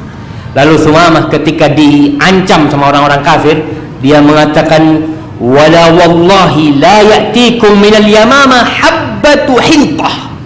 Demi Allah, tidak akan sampai ke Mekah ini 1 butir gandum pun, hatta ya'dzana fiha Nabi sallallahu alaihi wasallam, sampai Nabi Muhammad memberikan izin untuk sampai hintah itu ke sini. Subhanallah. Dia memboikot penduduk Mekah, jemaah. Karena orang Mekah mau dapat gandum dari mana? Dapatnya dari luar kota Mekah. Dan penghasil gandum terkenal adalah Yamama. Maka subhanallah, akhirnya Rasulullah SAW melihat Mekah kelaparan. Bayangkan, penduduk Mekah itu pernah memboikot Rasulullah SAW hampir 3 bulan, 3 tahun. Sampai sahabat itu makan daun-daunan. Ketika ada kesempatan untuk memboikot penduduk Mekah, Rasul tidak memboikot mereka sallallahu alaihi wasallam. Bahkan ketika penaklukan kota Mekah ditaklukkan, kota Mekah jamaah, yang mengusir Rasul sallallahu alaihi wasallam, yang membantai para sahabat-sahabat Rasul sallallahu alaihi wasallam, yang mereka mengusir Rasulullah sallallahu alaihi wasallam. Ketika beliau menaklukkan kota Mekah, beliau mengatakan idhabu fa antumut talaqa, kalian bebas semua, silahkan kalian pergi, alaihi salatu wassalam. Begitulah bagaimana kita menghadapi syaitan dari bangsa manusia. Musuh dari bangsa manusia ini kita harus dengan membalasnya dengan cara yang lebih baik. Wallahu a'lam bishawab. Itu yang bisa kita kaji pada kesempatan kali ini. Kalau benar yang saya sampaikan itu dari Allah, kalau ada yang salah itu dari diri saya sendiri. Mungkin kita akan masuk ke pertanyaan. Bismillah.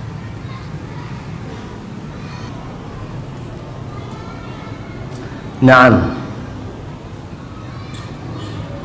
Ini ada pertanyaan tentang ruqyah. Saya melihat akan ada, udah selesai pelatihan ruqyah? Belum? Pokoknya yang ruqyah kayaknya tanyakan yang sama ahli ruqyah jemaah.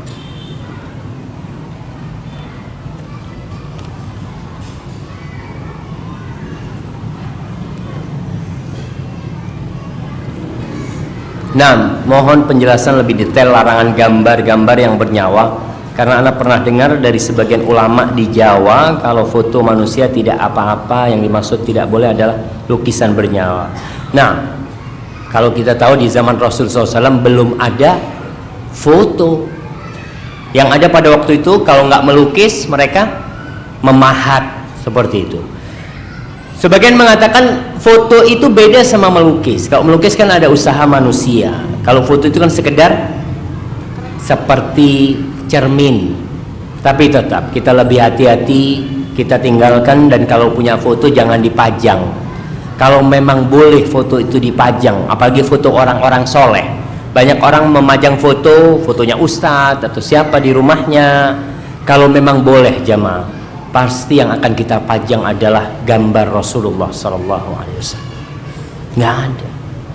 Lukisan orang dulu itu, pahatan orang dulu jauh lebih bagus dari orang sekarang. Mereka itu memang kerjanya bikin patung dulu. Kalau memang boleh untuk mengenang ya, kan tujuannya mengenang. Foto tujuannya untuk mengenang, lukisan tujuannya untuk mengenang juga. Usahakanlah, tinggalkan. Karena walaupun ada yang mengatakan boleh umpamanya, itu kan pendapat, tapi kita nggak tahu malaikat masuk nggak ke rumah kita. Jadi kalau ada foto, kalau memang perlu foto itu, tafadhol. Karena memang kita sudah di masa yang kadangkala sulit terhindar dari hal itu, tapi usahakan tidak dipajang foto itu. Wallahu a'lam bishawab.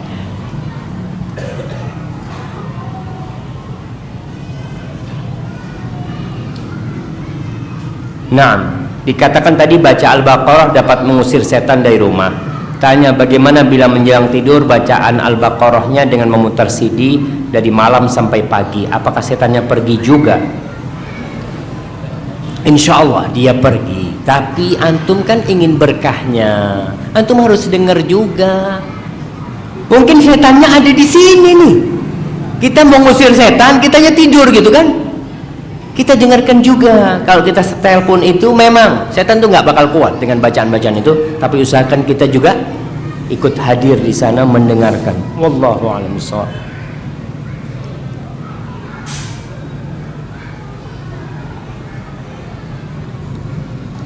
Bagaimana upaya kita untuk menghadapi manusia-manusia, teman atau saudara yang kelakuan dan kehidupannya masih sering melakukan kemungkaran secara baik-baik dan penuh hikmah? Dakwakan terus atau tinggalkan mereka. Subhanallah jamaah, banyak orang benci dengan sunnah. Tidak sedikit orang yang membenci Rasulullah SAW karena dia tidak kenal dengan Rasulullah SAW. Maka tugas kita bagaimana menyampaikan kebenaran ini kepada dia dengan gambaran yang benar. Orang-orang kafir, mereka mendapatkan gambaran tentang Rasulullah SAW, gambaran yang buruk. Apalagi saya dengar ada lagi sekarang di Prancis yang membuat karikatur atau gimana tentang Rasulullah SAW. Orang-orang barat itu takut karena setiap harinya orang yang masuk Islam itu berbondong-bondong. Karena mereka berusaha untuk menutupi kebenaran Islam. Yuriduna an yudfi'u nurallahi bi afwahihim wallahu mutimmu nurihi walau karihal kafirun. Orang-orang berusaha untuk mematikan cahaya Allah dengan ucapan-ucapan mereka. Mengatakan Islam itu teroris, mengatakan Nabi kita sallallahu alaihi wasallam adalah yang seperti ini, yang seperti itu. Mereka ingin mematikan cahaya Allah. Nggak bisa tuh. Apa ada yang bisa menutup cahaya mentari, jemaah? Dia hanya bisa menutup wajah orang ini dari cahaya mentari, tapi mentari tetap menerangi, dan suatu saat cahaya itu akan tembus ke sana. Wallah mutimmu nuri walau karihal kafirun. Jadi tadi kita punya saudara yang dia nggak ngerti, dia benci dengan al-haq, dengan kebenaran, mungkin karena memang nggak punya ilmu. Annas a'da ma jahilu. Manusia itu akan memusuhi hal-hal yang tidak dia kenal, dan itu manusia. Insya Allah kalau dia kenal dengan cara yang bijaksana, antum katakan kepada dia, nggak bisa lewat bawah, lewat atas, lewat samping, kasih buku, kasih hadiah, apalah. Tapi kalau dia tetap nggak mau lagi, doakan dia, doakan dia. Mudah-mudahan Allah membuka pintu hatinya.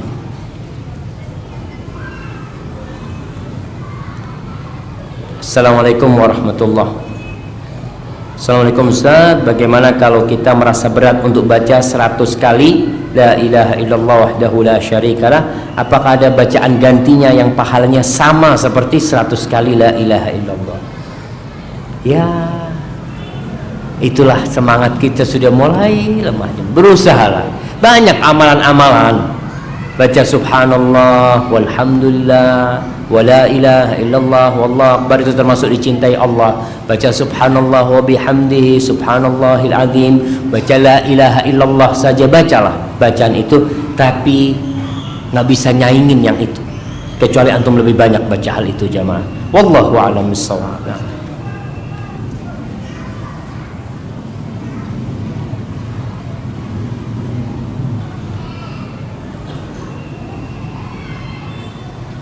Nah, apakah waswas al-jahri dari syaitan? Apa maksudnya? Bagaimana mengobati penyakit ini? Saya sudah terkena penyakit ini, tapi alhamdulillah telah diobati. Tapi ada masa penyakit ini kumat. Apa nasihat Ustaz? Wallahu a'lam ya, apa maksudnya? Tapi yang jelas kita banyak a'udzubillahi minasyaitonirrajim ketika waswas ya. Ini ada pertanyaan, saya punya ibu sudah meninggal. Di masa beliau saya punya banyak salah sama beliau, dan lebih sedihnya saya nggak sempat minta maaf sampai beliau meninggal. Walau kakak saya sudah minta dari ibu saya untuk memaafkan anak-anaknya, dan ibu saya sudah mengiyakan. Akan tetapi saya tidak tenang, dosa-dosa sama ibu masih membayangi saya. Boleh tidak saya berdoa kepada Allah agar membuat ibu ridho terhadap saya di hari kiamat? Subhanallah. Jamaah, ridallah fi ridal walidain. Keridhaan Allah itu berada di keridhaan orang tua kita, dan kemurkaan Allah itu bergantung dengan kemurkaan kedua orang tua kita. Jamaah, kalau kita nggak bisa masuk surga dengan tiket yang ada di rumah kita, mau pakai tiket yang mana?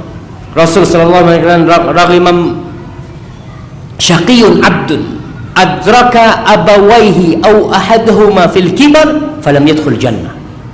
Celaka orang yang mendapati orang tuanya, satu atau dua-duanya dalam kondisi sudah tua renta, tapi ternyata dia tidak bisa masuk surga lewat orang tuanya. Maka bagaimana kondisi antum berdoa? Doakan ibu antum, Rabbighfirli wali walidayya. Antum terus jangan berhenti berdoa, berbuat baik untuk ibu antum, dan semoga Allah membuat ibu antum ridha kepada antum nantinya. Wow. Pertanyaan, anak punya anak bayi, anak kecil di rumah, ada boneka-boneka untuk bermain anak-anak. Bagaimana hukumnya? Apa malaikat rahmat tidak masuk? Berkaitan dengan boneka, ada dispensasi untuk boneka ini. Karena Aisyah radhiyallahu taala anha main boneka di rumahnya, bahkan boneka apa yang dimainin oleh Aisyah? kuda terbang. Ada kuda terbang main-main sama teman-temannya Aisyah. Udah menikah sama Rasul sallallahu alaihi wasallam. Karena dia memang masih kecil pada waktu itu. Boneka boleh, asalkan tidak dipajang. Bukan untuk pajangan, tapi untuk dimainkan. Kan ada orang punya boneka keliling ditaruh, sampai ibunya juga punya boneka khusus, boneka ibunya. Lah jamaah, jangan. Boneka itu buat anak kecil. Sekarang ini anak-anak SMA, remaja-remaja itu punya boneka, itu buat anak kecil. Dan mungkin masa kecilnya kurang berbahagia, nggak tahu ya. Tapi wallahu alam, janganlah. Itu buat anak kecil, memang anak kecil butuh bermain seperti itu, tapi jangan dipajang. Wallahu a'lam bishawab. Ya. Assalamualaikum Ustaz. Ana mau tanya berkaitan dengan fenomena saat ini di mana konter batu cincin lebih marak dibanding konter HP. Bener jamaah? Enggak lah. Ana lebih banyak konter HP lah, tetaplah. Coba Anda tanya, siapa di sini yang pakai cincin? Angkat tangan. Sedikit. Yang bawa HP, semuanya bawa HP. Jadi kalau lebih marak kayaknya yang baru itu selalu booming ya biasanya, tapi sebentar gitu kan. Kemudian pertanyaannya, bagaimana pandangan Islam dan Sunnah terhadap fenomena tersebut? Apakah benar Rasulullah SAW membolehkan menggunakan cincin pada laki? Jika memang tidak boleh karena akan menimbulkan kesyirikan, maka setan jenis apa yang menghiasi hal tersebut? Masya Allah, setan jenis apa nih? Anak jadi bingung. Pakai cincin ini sunnah Rasul SAW. Nabi pernah pakai cincin dari emas awalnya, kemudian beliau buka dan beliau buang. Para sahabat semua pada membuang cincin. Lalu Rasul pakai cincin dari perak. Jadi pakai cincin dari perak, dan Nabi cincinnya itu ada tulisannya Muhammad Rasulullah di cincinnya itu, Rasulullah SAW. Ada yang pakai batu, ya bebas, batu akik nggak apa-apa. Sebenarnya itu batu jemaah, batu-batu indah, batu mulia mungkin orang biasa mengatakan nggak? Ada permata, ada zamrud, ada yakut, ada apa-apa.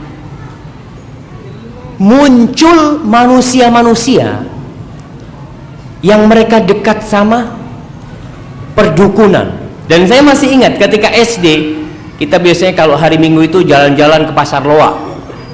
Itu ada yang jualan batu, kita nimbrung kan, ingin tahu nih, ini batu Sulaiman, ada hadamnya, ada yang jaga.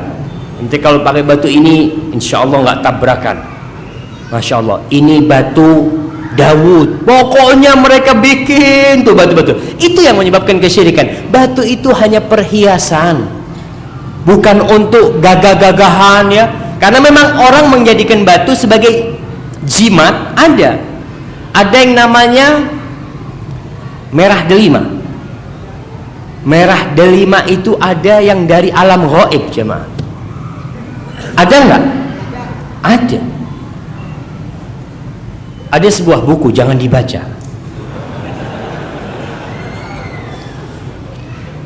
Yuh, perlu disebutin enggak nama bukunya?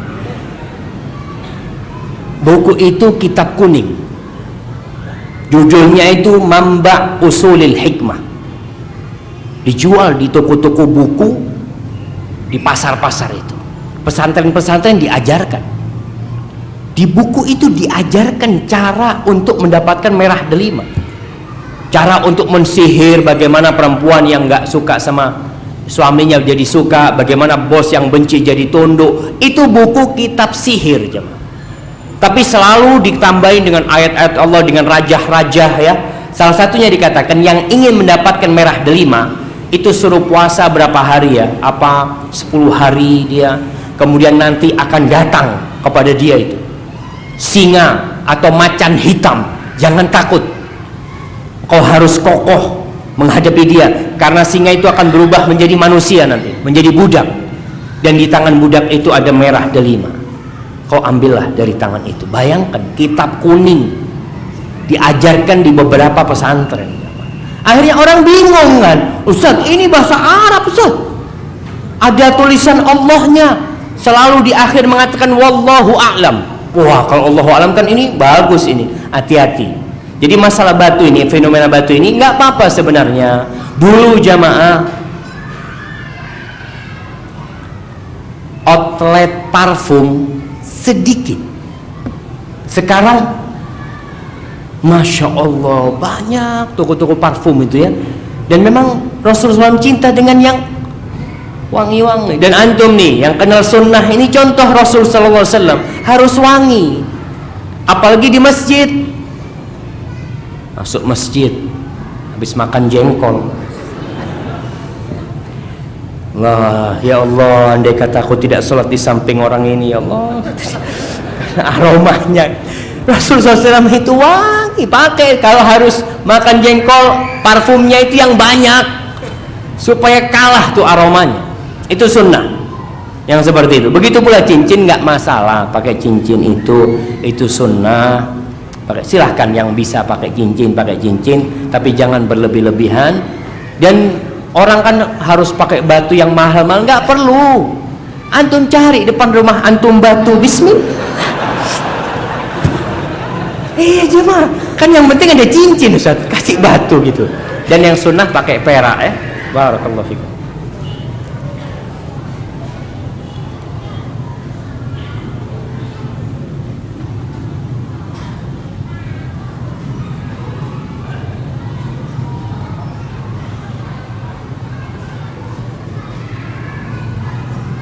Nah, Ustaz, mana yang lebih penting, belajar akhlak dulu baru belajar ilmu, atau sebaliknya, belajar ilmu bersama akhlak ilmu?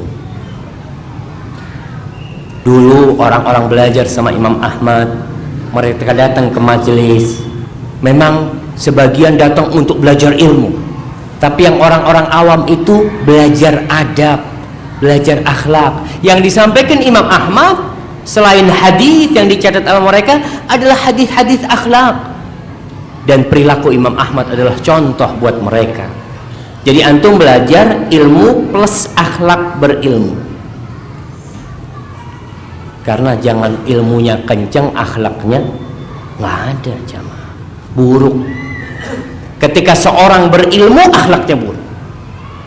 Terkadang sebagian orang mengatakan, ya Allah, nggak dalam bayangan anak. Kau ngelihat omongannya, Masya Allah, tapi ngelihat perilakunya, na'udzubillah. Dan sebagian orang yang udah ngaji, yang udah hafal hadis-hadis, yang udah kenal sunnah Rasulullah SAW, akhlaknya buruk terhadap orang tuanya, nggak baik sama ibundanya, nggak baik sama istrinya, sama suaminya, sama tetangganya. Tuh, Imam Bukhari mengarang kitab khusus, jemaah, kumpulan hadis-hadis Rasul SAW, judulnya Al-Adab Al-Mufrad, tentang etika dan akhlak yang disendirikan. Ada ratusan hadis yang disampaikan beliau. Kita perlu belajar itu, jemaah. Tentunya akhlak yang pertama adalah akhlak kepada Allah Subhanahu wa ta'ala. 3 menit lagi, jemaah. Gitu ya. Nah, ini bagaimana caranya menjaga keistiqomahan dalam menjalankan ibadah. Ya, kita kadang-kala biasanya tuh ketika baru ngaji, Masya Allah, di mana ada kajian datang, dapat setahun 2 tahun mulai itu luntur tuh. Itu manusiawi. Maka tatkala kita ingin menjaga keistiqomahan, jangan pernah lidah kita kering dari zikrullah. Zikir terus sama Allah SWT. Mungkin kita nggak datang kajian, tapi lidah kita terus berzikir, insya Allah kita terus terjaga. Yang kedua, cari teman yang baik, cari teman-teman yang ngajak kita kepada ilmu, kepada amal, kepada ibadah. Itu insya Allah kita bisa istiqamah dan jauhi tempat-tempat kemaksiatan. Wallahu a'lam bishawab. Nah, Ustaz, apakah orang yang mendalami sebuah ilmu kebatinan, tenaga dalam dan lain, terkadang ilmunya tidak masuk akal sehat, kebal, menyerupai hewan dan lain-lain, termasuk orang yang berkawan dengan setan dan jin? Nah, berkawan dengan setan dan jin. Dan saya sempat ceritakan kemarin ke tempatnya Ustaz Ahmad Zainuddin di Banjarmasin, kemudian kita ke Barabai, kita bertemu dengan teman-teman di sana. Orang-orang Dayak, mereka adalah orang-orang yang agamanya apa? Keharingan ya. Kepercayaan. Mereka menyembah jin. Ada seorang teman cerita waktu dia SMA dulu. Dia itu berangkat ke sebuah perkampungan Dayak, ke gunung. Jarak tempuhnya 2 hari jalan kaki. Karena sungainya itu banyak. Kira-kira ada 200 sungai yang mereka lewatin. Sebenarnya satu sungai, tapi karena berkelok-kelok ya, mereka harus melewati sungai itu. Sampai di sana dia ceritakan malam hari nih, anak-anak itu masak kacang hijau, bubur kacang hijau. Datang tuh salah seorang di antara mereka. Dia lihat, ini enaknya makan sama apa, kata dia. Sama roti, kata dia. Kemudian dia ngomong, mau saya belikan roti, kata dia. Dia bingung nih, ini di gunung jamaah 2 hari. Orang itu nawarin mau beli roti. Bapak bisa? Bisa. Saya belikan ke kota. Pakai apa, Pak? Ya, saya berangkat, kata dia. Mau ikut, kata dia. Kata dia, gimana caranya? Yang pertama caranya nggak boleh baca bismillah kamu. Dia bilang, nggak boleh baca bismillah. Kalau baca bismillah saya nggak bisa terbang nanti, kata dia. Kemudian kamu pegang baju saya dan jangan lepas dan jangan noleh ke belakang. Kalau noleh ke belakang nanti ketinggalan di hutan kamu. Kata teman ini, wah nggak berani anak, nggak apa, bapak berangkat aja silakan. Ketika orang itu berangkat sama teman itu dicatat jam, hari dan tanggal. Dapat 1 jam datang tuh roti panas-panas. Panas-panas roti datang. Makan mereka. Ketika balik ke kota, ke Barabai, dia datengin tuku roti karena yang punya tuku roti itu teman dia. Dia tanya, pada jam sekian, hari sekian, malam itu ada nggak orang gunung datang ke sini? Iya, ada, kata dia. Anak bingung dia. Orang gunung datang ke sini malam-malam, kata dia. Subhanallah, itu jin. Dan kita harus menghamba kepada jin agar jin itu mau menolong kita. Maka orang-orang yang menghamba kepada jin, dia akan menjauhkan diri dari penyembahan kepada Allah Subhanahu wa ta'ala.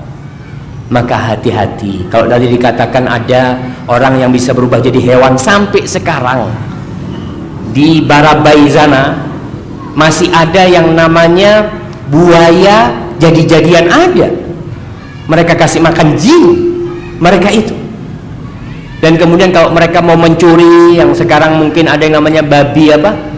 Babi ngepet, itu ada jin. Jin itu bisa berubah jadi ular, jadi apa? Itu kelebihan jin. Dan kita tidak boleh meminta tolong kepada jin. Kalau mau minta tolong sama siapa? Sama Allah Subhanahu wa ta'ala. Allah mengatakan, wa ma khalaqtul jinna wal insa illa liya'budun. Kemudian Allah mengatakan, wa annahu kana rijalun minal insi ya'udzuuna birijalin minal jin fazaduhum rahaqa. Ada orang-orang yang mengabdikan dirinya kepada jin, dan jin membuat orang itu tambah takut kepada dia. Yaitu dengan dia belajar ilmu kekebalan. Para jamaah rahimakumullah, ingatlah Rasul sallallahu alaihi wasallam itu tidak kebal beliau. Beliau ketika perang Uhud luka berdarah, bahkan giginya patah sallallahu alaihi wasallam. Kok sekarang ada orang belajar ilmu kebal, Ustaz? Ini pakai ayat-ayat Quran. Kalau memang itu diajarkan, pasti yang Nabi ajarkan kepada siapa? Para sahabat. Ini perang beneran ini, melawan orang-orang kafir. Rasul masih pakai baju besi, para sahabat pakai baju besi, pakai topi besi itu ya. Mereka masih melakukan itu karena hal-hal itu adalah bentuk kesyirikan kita, penghambaan kita kepada selain Allah Subhanahu wa ta'ala. Wallahu a'lam bishawab. Minta maaf yang udah nulis pertanyaan yang nggak dibaca, mudah-mudahan nanti bisa ditanyakan kepada ustadz yang lainnya. Sekali lagi, apabila yang ana sampaikan benar itu dari Allah Subhanahu wa ta'ala, kalau ada yang salah itu dari diri ana sendiri, Allah dan Rasulnya terbebaskan dari kesalahan itu. Wa subhana rabbika rabbil izzati amma yasifun, wa salamun alal mursalin, walhamdulillahi rabbil alamin.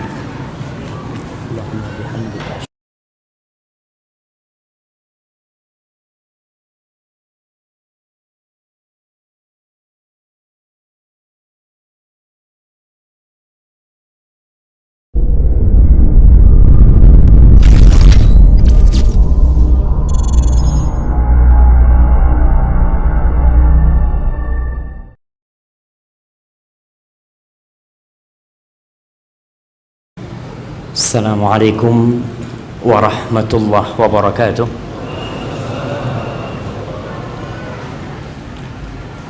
Alhamdulillah alladzi bi ni'matihi tatimmus shalihat.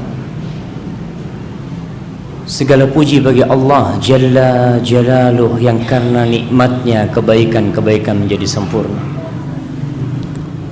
yang karena rahmatnya niat-niat baik hamba dapat terlaksana di tengah hiruk pikuk kota Jakarta yang mereka sibuk mencari dunia atau menjadikan waktunya untuk keluarga.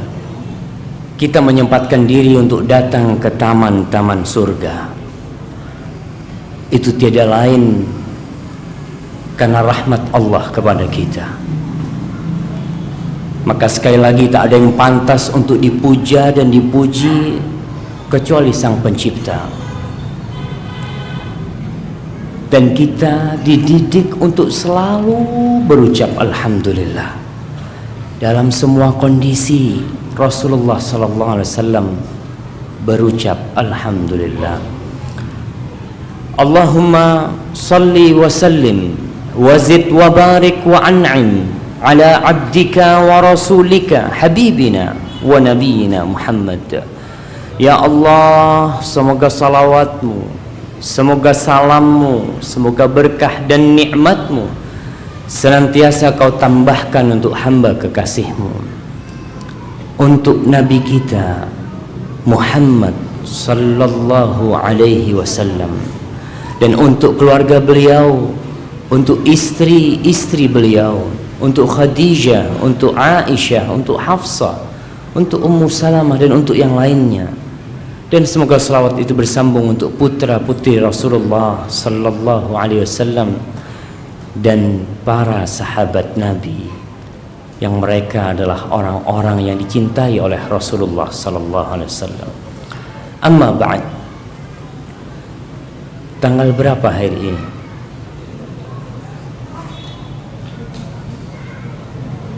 Tanggal berapa jemaah? Anak kasih hadiah. Angkat tangan yang bisa jawab. Naam. Tanggal 20. Wah. Tanggal berapa? 20. 20 apa? 20 Rabiul Awal. Tahunnya? 1436. Masya Allah. Betul jemaah? Hah? Betul atau salah? Betul tanggal 20. 20. Bukan 19. 19 tadi pagi 19. Tadi pagi 19. Barakallahu fikum. Fadhal, ana masih ngelihat di Nurul Iman. Tanggalannya masih tanggalan Masehi, mah. Jadi ikut tahun baru juga menurut Iman. Jadi paling enggak nanti gantilah Hijriah. Baik, siapa yang bisa nyebutkan tanggalan kita nih, tanggalan umat Islam? Yang pertama sampai yang terakhir urut. Naam, fadhal.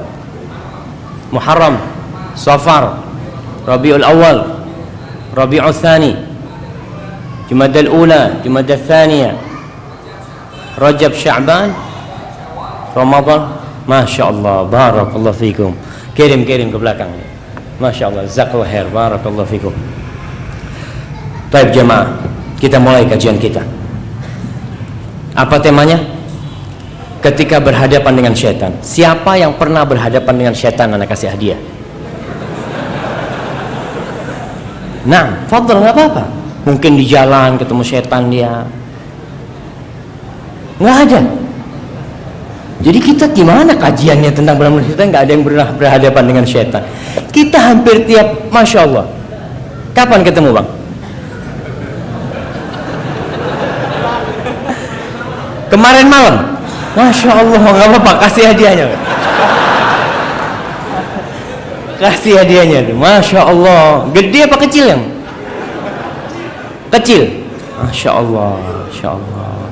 Kita ini tiap hari berhadapan dengan syaitan, jemaah. Tiap hari. Manusia adalah makhluk yang beradab, Masya Allah. Allah ciptakan manusia ini santun, lembut, bersahabat. Tapi terkadang bagaimanapun baiknya dia, masih ada saja yang membenci dia, yang memusuhi dia. Bahkan musuh terbesar kita siapa? Syaitan. Rasulullah sallallahu alaihi wasallam adalah manusia yang paling baik, yang paling santun alaihi salatu wassalam, tapi masih ada yang memusuhi beliau. Bagaimana nih kita kalau berhadapan dengan musuh-musuh seperti itu? Salah satunya syaitan. Dan musuh kita semuanya syaitan.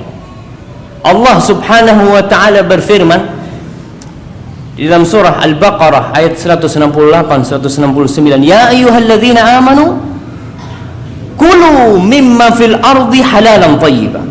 Wahai orang-orang yang beriman, makanlah kalian dari apa yang ada di bumi Allah ini yang halal dan yang tayyib. Ingat nih, tidak semua yang kita lihat indah itu halal. Tidak semua yang kita terima dan masuk kantong kita itu halal. Dan terkadang tidak pula yang halal itu tayyib. Jamaah, kulitnya durian halal apa enggak?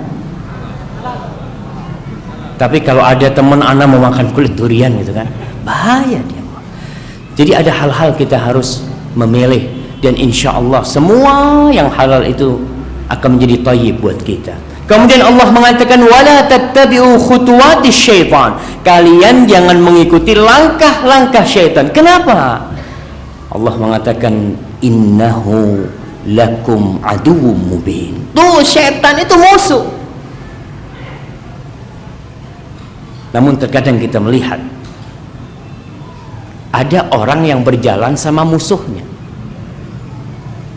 Kebayang nggak antum? Antum punya musuh nih, rumahnya umpamanya di utara rumah antum. Ketika dia lewat depan rumah antum, antum akan masuk. Ini musuhnya, anda nggak mau berpapasan sama dia, anda nggak mau, karena merasa bermusuh. Tapi ada manusia yang menjadikan musuhnya teman, sohib, makan pakai tangan kiri. Makan sama siapa? Sama syaitan. Dia makan gitu kan. Ente bermusuhan nggak sama syaitan? Oh, na'udzubillah. Ana tiap hari baca a'udzubillah minasyaitonirrajim. Tapi ternyata dia ikut gayanya syaitan. Dan Allah mengatakan tentang syaitan ini, innama ya'murukum bis-su'i wal fahsya wa an taqulu 'ala Allahi ma la ta'lamun. Yang selalu dibisikkan oleh syaitan itu adalah keburukan, kekejian, dan agar engkau berkata sesuatu yang tidak kau kenal. Ini yang terakhir bahaya jemaah. Berkaitan dengan orang mengatakan, berucap, berfatwa tentang sesuatu yang dia tidak punya ilmunya. Ini sangat berbahaya. Berapa banyak orang yang tersesat gara-gara fatwa. Orang ngomong, mencela, menjelek-jelekan tanpa punya ilmu.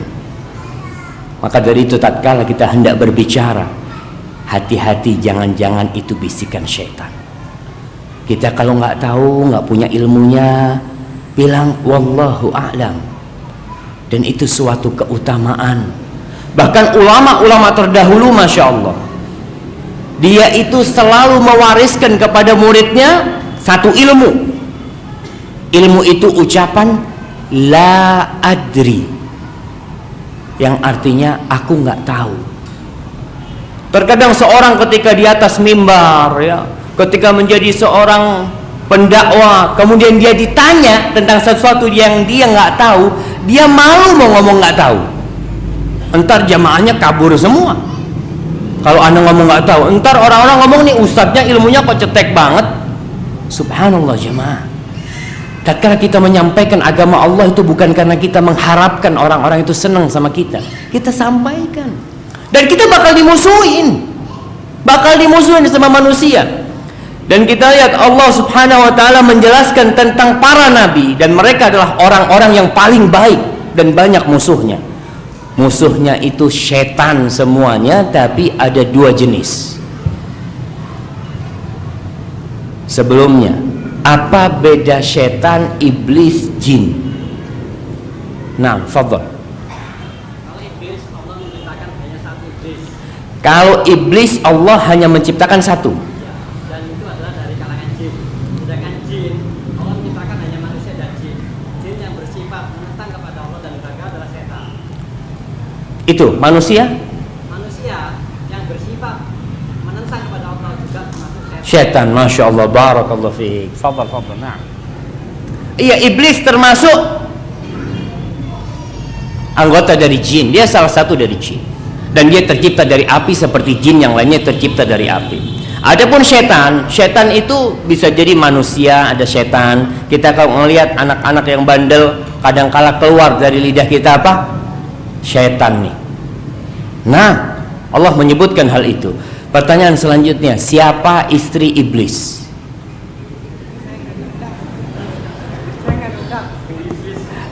Nah, kita nggak ada yang tahu tuh istrinya iblis. Karena waktu dia kawin kita juga nggak dapat undangan dulu waktu itu. Nah, sahih. Allah Subhanahu wa taala berfirman, "Wa kadzalika ja'alna likulli nabiyyin aduwan." Dan begitulah kami jadikan bagi setiap nabi musuh. Setiap nabi ada musuhnya. Siapa musuhnya? Syayatinal insi wal jinni. Setan-setan dari bangsa manusia dan setan-setan dari bangsa jin. Apa yang mereka lakukan? Yuhi ba'duhum ila ba'din zukhrufal qawli ghurura. Mereka saling mewahyukan, mereka saling membisikkan perkataan-perkataan yang menipu.